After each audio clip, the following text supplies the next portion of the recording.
as we look at social media, if you friend one person, remember what they taught you in health class when you were a kid? Right? Yeah. If you do that with one person, you've done it with everyone they did it with. So when you're on Facebook, if you friend one person, now you see all of theirs and theirs and theirs, and it's I wish we could we need to be teaching our kids more about social media instead of banning it.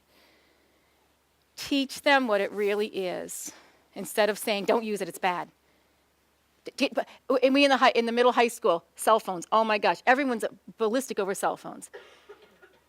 Cell phones are a way of life. You do an ultrasound right now and you're in the womb, it's already in your hand, right? I swear it is. I swear it is. It's already in there. Little hands going like this.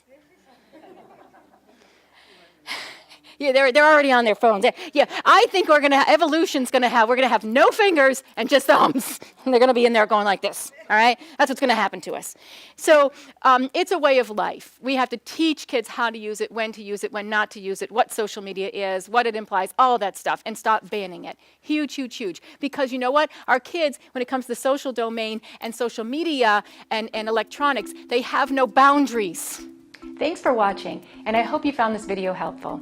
If you did, make sure to like and subscribe so you never miss another video. I speak and consult on school behavior, and I love to help districts solve some of these problems. See you next time.